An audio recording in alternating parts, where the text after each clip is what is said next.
everybody. It's Kelly, your marriage and relationship coach, author of Turn It Up, How to Have the Lifelong Marriage That You Really Want. So today I have a question for you. Is it hard for you to share your feelings? Probably the answer is yes, because it's kind of hard for a lot of us to do that. And I'll tell you why in just a moment. But how about this? Do you know how to help your spouse, your husband, your wife, your boyfriend, or your girlfriend to share their feelings? So that's what our topic's going to be today, how to help someone you love share their feelings. Now, why do we need to talk about this? So the benefit of sharing your feelings is huge, okay? It is the glue that is going to bring your relationship or marriage closer together. In fact, I had a question, not a question, a comment from a couple the other day that I was coaching.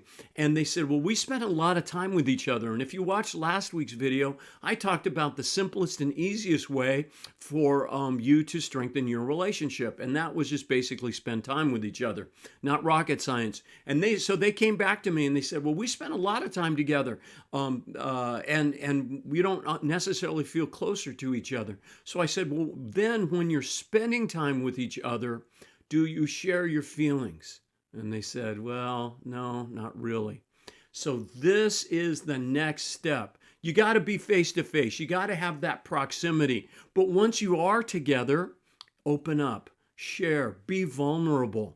It will bring you closer. Last week's video, I talked about a new metaphor. We have the turn it up metaphor, the dimmer switch that's going to strengthen the strength of your connection. But then I also used the battery metaphor. I said, it's just like my watch here, that every night, what do I have to do in order for this watch to work the next day? Or my cell phone for that matter, or your phone.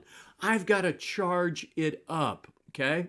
So, how are you going to get closer? How do you support each other through the challenges of life? How do you charge up your relationship? Okay, it's by sharing your feelings. Now, before I tell you how to do this, let's all agree that sharing our feelings is hard to do. And it's harder for some people than for others. And so if this is you, I get it. I mean, and we're here to give you some tools. Okay. But sharing is hard. Why? Well, for a lot of people, they just don't know how.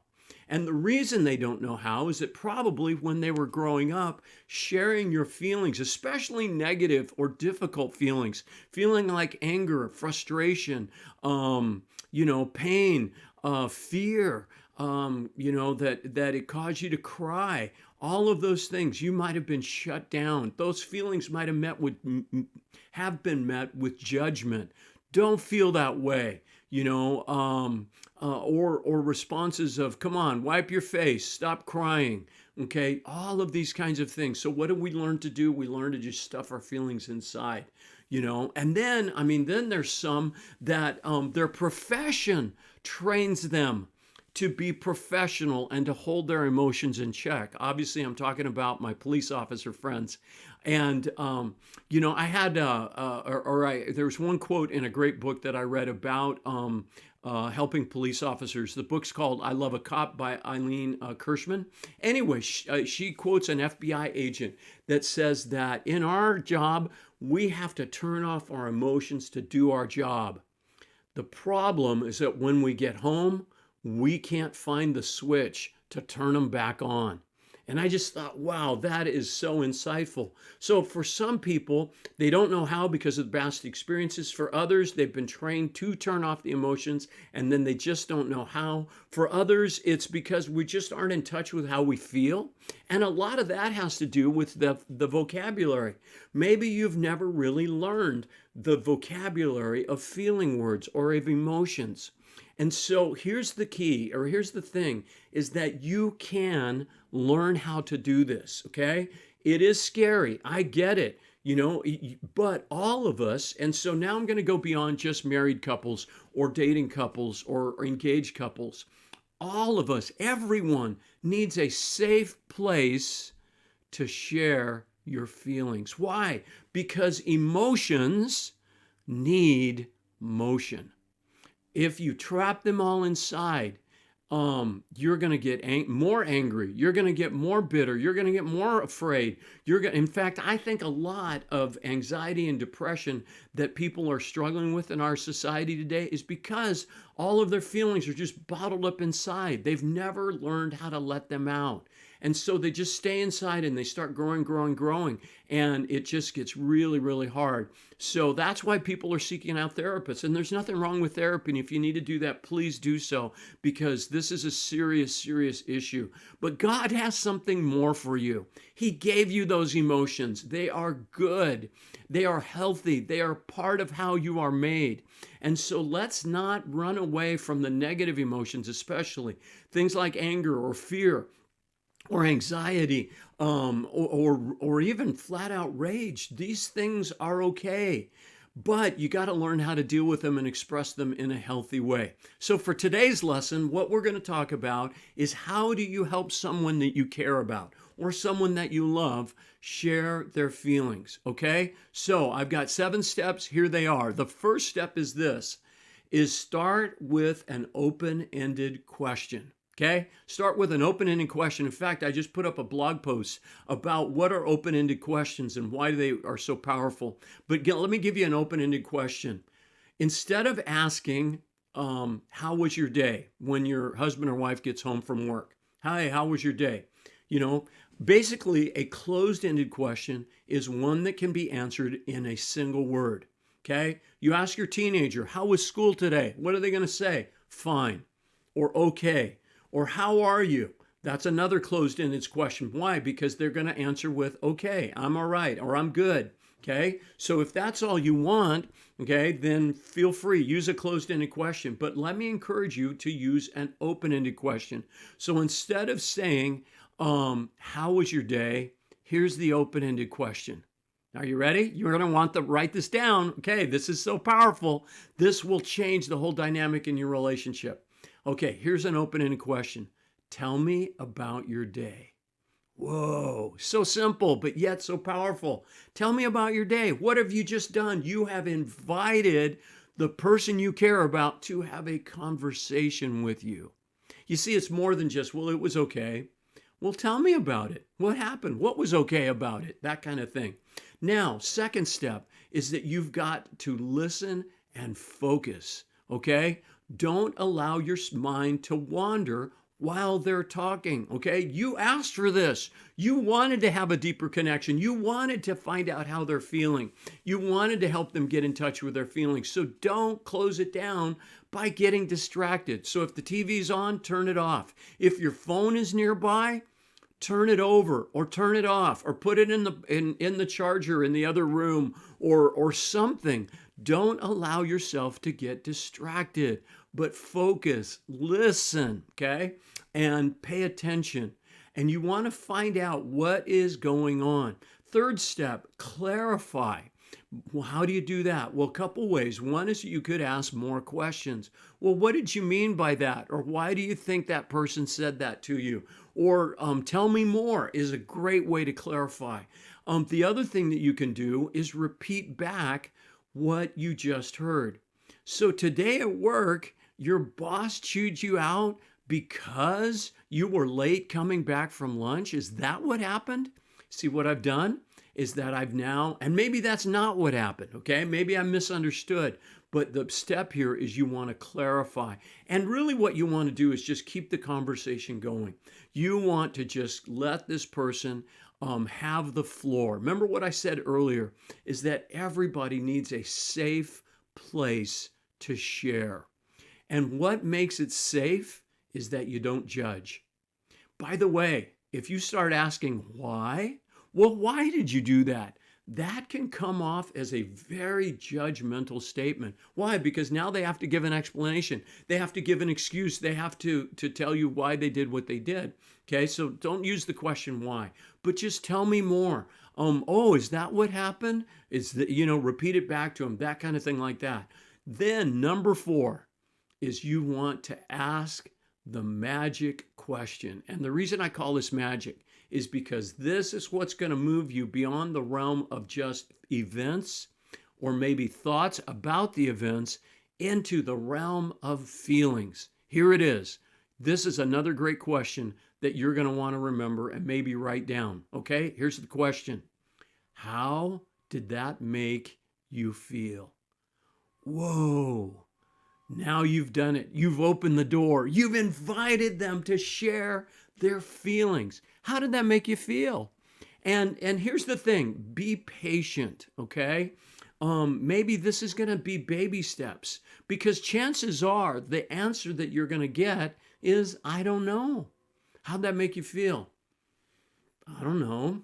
So step number 5 is this, is that you could suggest some feeling words if needed.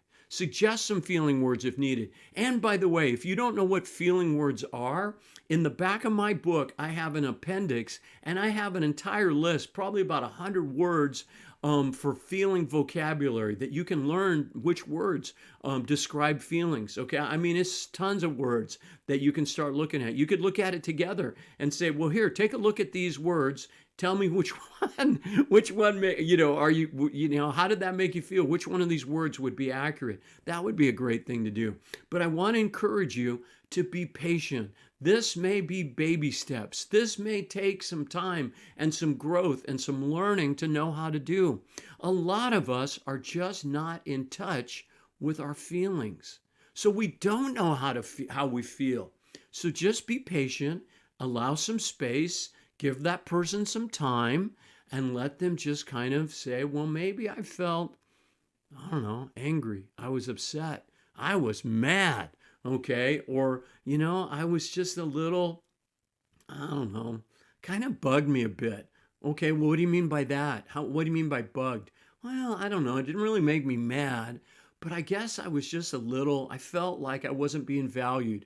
I felt like I wasn't being appreciated. You see, this is the kind of thing that opens up a person's heart so that you can join together and be there for each other. Now, the big temptation, by the way, is to then go into fix-it mode. No, not the time. That might come later, and I've talked a lot about this, but just make sure that you're thinking about, okay, the focus of this conversation is I want to learn how this person I love is feeling. I want to learn how my wife or my husband is feeling right now, just for the sake of knowing it. Just because here's the thing, if you want to be helpful, if you want to be supportive to your spouse or someone that you love, okay, listening to them is incredibly supportive. It's incredibly helpful. It is the best thing that you can do to help that person, is to help them process and deal with their emotions. And the first step is identifying it. You got to name it in order to tame it, okay? So once they identify that they're angry or they're frustrated, then you can talk more about, well, okay, tell me more. And maybe what do you want to do about that? And so resist the urge, though, to go into fix-it mode and try to help them solve their problem, unless they change the subject and ask. And by the way, when I say be patient, if they give you a few words and then change the subject, it's okay. It at least is a start, okay? So number 5 is suggest some feeling words. Look at the list in the back of my book if that'll help you. And then be patient. And here's the thing too on suggesting words. Think to yourself, what would I be feeling if this happened to me? What would I be feeling if this happened to me? That's empathy, okay? If I was in your shoes, how would I be feeling right now? So it gets you to kind of get in touch with your emotions and think about, well, how can I respond? Or how would I be feeling if I was going through that situation there? All right, so that was number 5. Number 6, thank them for sharing. Thank you so much for opening your heart. I really appreciate it. I want to be close to you. I want our marriage, I want our relationship to get closer. And I know that sharing our hearts and our feelings with each other is going to help. And then finally, number 7 is that you can model this and do this yourself. Even if your spouse doesn't even know what's going on. They haven't watched this video. So now you're the only one coming with this tool and this suggestion, okay? So here's how to share it yourself. Here's how to model this behavior. It starts by saying this, hey, let me tell you about my day. So once again, you say, well, I'm asking her about her day. How come she doesn't ask me? Well, maybe she will, maybe she won't. It's okay. What do? You ask her if you can share. Hey, let me tell you about my day. And maybe your husband or wife will say, hey, can we do this later? Right now I'm in the middle of something. All right, sure. But maybe over dinner and be like, hey, can I tell you about my day? And then they're, yeah, what happened? What's going on? Okay. And then you can do the feeling question. Hey, let me tell you how it made me feel, or here's how it made me feel. And now you are initiating this feeling conversation. You are going to help them learn how to express their feelings by modeling it and expressing it yourself. So let me review. Ask open-ended questions, listen and focus, clarify number 3. Number 4, ask the magic question, how did this make you feel? Number 5, suggest different feelings, words if needed. Number 6, thank them for sharing. And number 7, you lead the way by sharing yourself. Now, I wrote a whole chapter on this in my book, Turn It Up, How to Have the Lifelong Marriage That You Really Want. It is chapter 7, and it is, it's probably about 10, 15 pages, but it'll give you a whole lot more information about this, and I think it'll really help you off to a great start. So that's how you can get some more info on this. At the end of this video, I'll post 2 links. One is to my website, turnitup.coach, where you can find more free resources, my blog posts, which are articles, and then all of the videos that I've made are listed there as well. And then if you want a copy of my book, okay, go to turnitup.coach/book, and I'll put that at the very end of this video as well. All right, well, thanks for listening. I hope this was helpful. God bless you, and may God bless all your relationships, especially your marriage. That's it for now. Take care.